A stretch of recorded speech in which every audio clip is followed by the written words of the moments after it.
Hi everyone, I'm Catherine Gao. I'm a cardiologist at Washington Township Medical Foundation. I'm really happy to be here. So I'll be talking about something that's very near and dear to my heart, that's heart disease in women. So I'll start by defining the problem. Why do we care about heart disease? Why is this such a big problem in women? And how do you know if you're at risk? Then what can you do to minimize your risk? So why do we care about heart disease? We care because heart disease is so prevalent in the world. It's the leading cause of death in both men and women in the United States. And half of all women will have some kind of heart disease in their lifetime. More than 1 in 4 deaths in the US are attributed to heart disease. And more than 500,000 women die each year of heart disease. This is more than lung cancer and breast cancer put together. In fact, it's actually 7 times more common than breast cancer. And despite improvements since 1984, more men than women each year die of heart disease. It's often underdiagnosed and undertreated in women. And so I often ask myself, why? Why does heart disease affect women so much? And there's no one answer to this question, and it's probably explained by a number of observations. Women are more likely to have risk factors for heart disease like obesity, high blood pressure, and high cholesterol than men. And these risk factors are actually on the rise. They're also less likely to be aware that they have a problem. This can either be because people aren't taking their complaints seriously, or maybe they're not recognizing their own symptoms. And oftentimes, they're putting other people first. Women are generally considered the caretakers of their families. They're taking care of their families, their husbands, their children, their parents, and they don't prioritize their own health. They're not making the time to go to the doctor, time to exercise, time to eat right. Lastly, a lot of women just present differently. The classic symptom for a heart attack is chest pain or chest pressure. And this is how most men and women present. But women more than men are more likely to have other symptoms that make it very difficult to diagnose.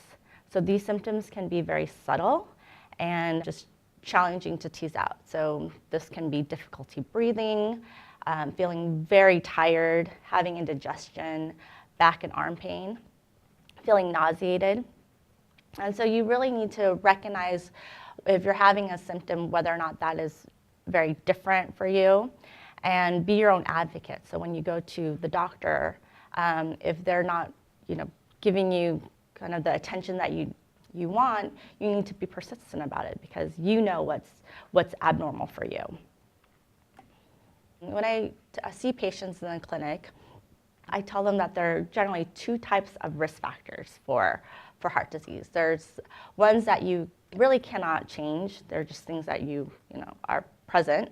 And then there are other ones that are modifiable. So in terms of non-modifiable risk factors, that's your age and family history. So family history is really important. In cardiology, we define family history as having a first-degree relative who has had heart disease at a very young age.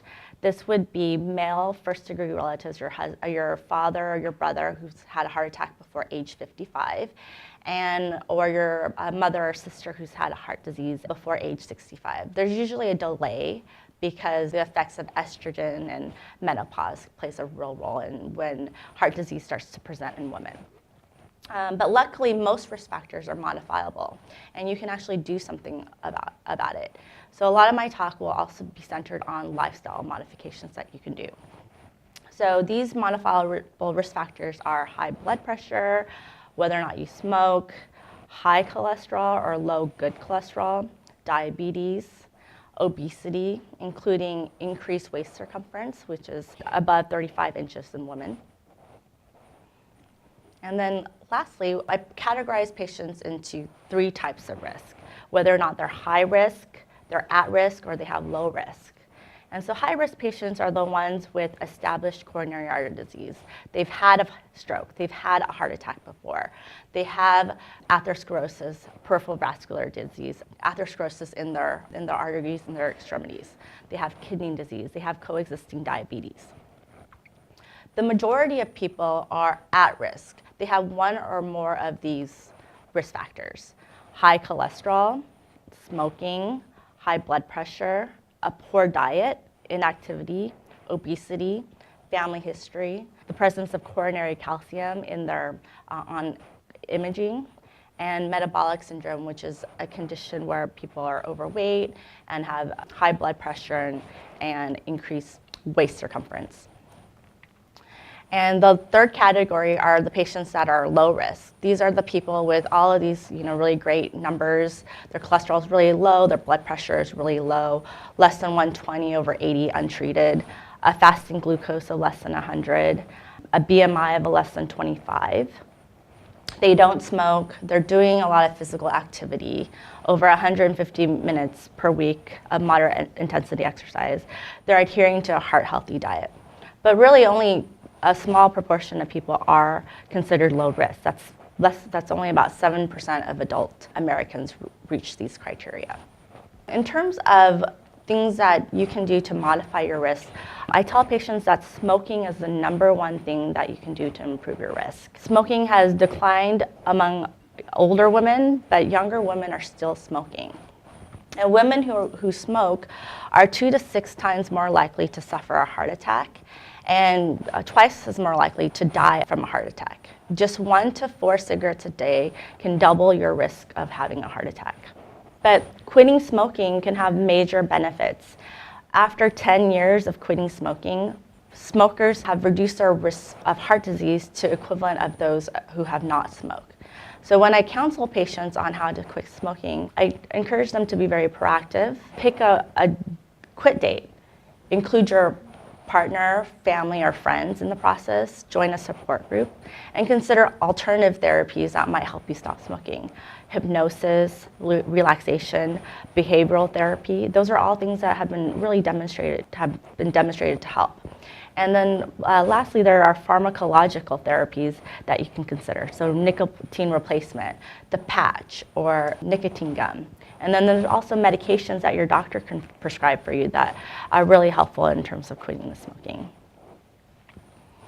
The next risk factor that is very common is hypertension. So 1 in 3 Americans have high blood pressure. It's very common. And I call it a silent killer because a lot of people who have high blood pressure don't realize that they have high blood pressure.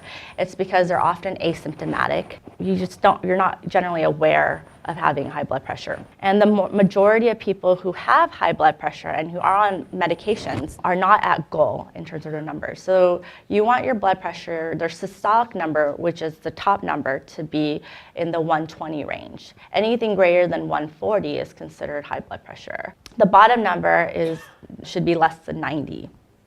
So when I counsel my patients, I tell them to really take action. You should know your numbers. You should be measuring your blood pressure regularly. And if you have high blood pressure, you should be tracking your progress. So notice that the blood pressure will fluctuate throughout the day, but you really want to know what the trend is. And there are different lifestyle interventions that you can do to help improve this. So eating well, limiting the sodium in your diet, limiting alcohol in your diet, staying active, and losing weight and maintaining a healthy weight will help lower your blood pressure. High cholesterol is another very common risk factor in heart disease.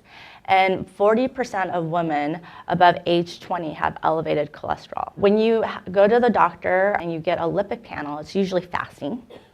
And there's 4 numbers that come into this. The total cholesterol, HDL, which is the good cholesterol, and LDL, which is the bad cholesterol, and triglycerides, which I consider the amount of fat in your blood. So your goals are total cholesterol should be less than 20, HDL greater than 50, LDL really should just be as low as possible, less than 100, and triglycerides less than 150. So your cholesterol will be determined by a mix of both genetic and dietary issues. You can't change your genetics, but you definitely can change your diet. There are certain things in your diet that you should be avoiding. You should be exercising regularly, consider weight loss if you're overweight, and then there's obviously a number of medications that you can take for cholesterol that we won't go into today. A heart-healthy diet includes one that's high in fiber and plant-based. This is green vegetables like broccoli and kale, legumes, green beans, whole grains like quinoa and rice, and lean protein. So avoiding the red meats, the really fatty bacon, limiting that to once a month. Instead, opting for nuts and chicken and fish, and avoiding things that have a very high fat content like butter and cheeses, some of that good stuff. When it comes to physical activity, I encourage everyone to get moving. This is so important. Exercising improves heart health, bone health, and mental health. It can increase your self-esteem, improve your sleep. It helps the heart become more efficient, and it can lower the blood pressure and cholesterol and stress. So in terms of guidelines, the American Heart Association recommends 150 minutes of moderate intensity exercise a week.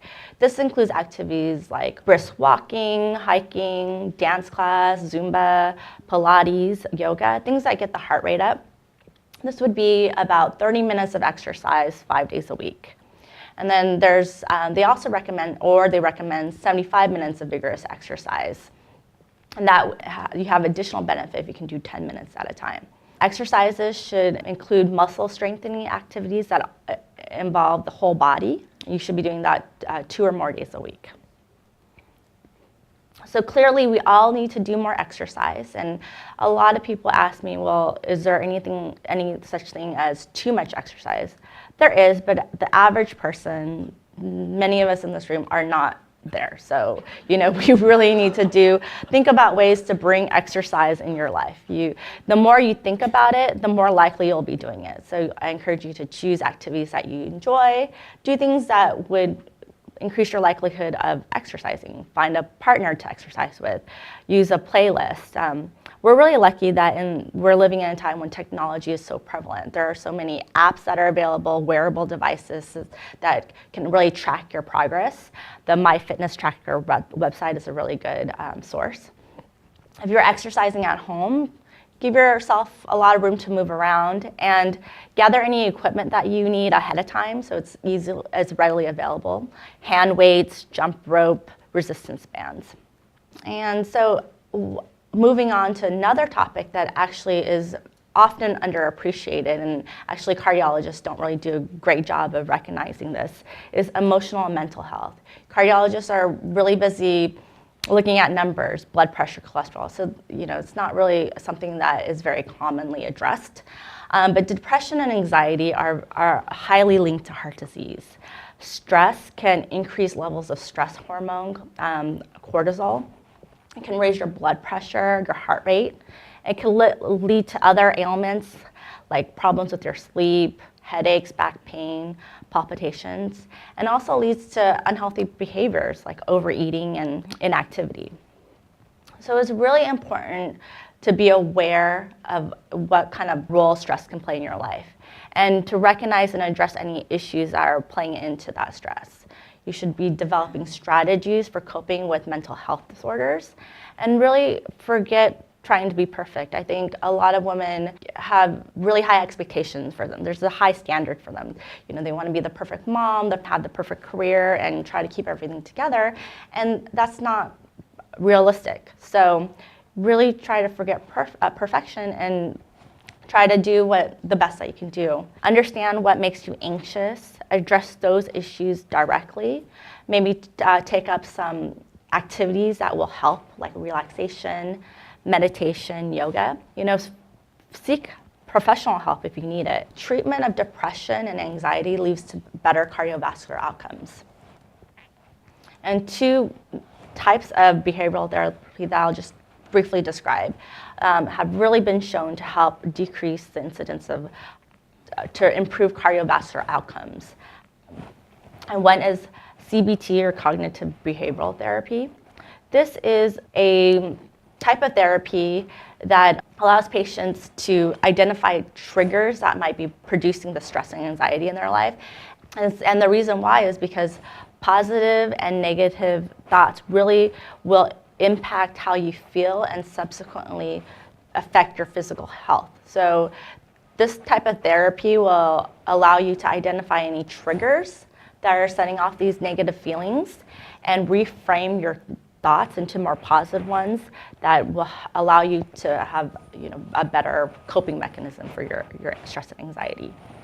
There's also mindfulness-based stress reduction, where the goal is to increase the awareness of your body and your consciousness. And by doing this, this will help alleviate anxiety, stress, and depression. So when I have patients with anxiety or depression, I do not hesitate to make referrals to psychiatrists and psychologists and psychotherapists who really can help people manage their stress, because I think this is such a important topic and one that's very neglected in general medicine and cardiology. A lot of this also depends on your relationships. So we all know that our social networks, our social circles can really impact our lives. Healthy habits can spread through your networks. Lifestyle choices, so bad lifestyle choices can really influence you. So when women are spending more time with close friends who have a positive impact on their lives, they live longer and have less heart disease. It's important for you to build a support network, disengage in any toxic or unhealthy relationships, embrace people around you who are really supportive, and do your own part. So you need to also be there for them. Listen and actively engage. When friends and family are, when you're losing weight or when you're taking up a healthier lifestyle, your friends and family are probably going to start copying you and making healthy lifestyle choices as well. So the take-home points of my talk are that heart disease is the leading killer among women, and many women will present with symptoms that are different. So you should recognize your symptoms when they occur, and don't be afraid to seek medical attention. Be your own advocate. Know your own risk and your numbers, and know that there are many things that you can do to modify your risk. A lifelong approach to prevention is necessary, and it's really never too late to change your healthy habits. Engage loved ones into making healthy choices, and your actions may have a positive effect on people around you. That's it.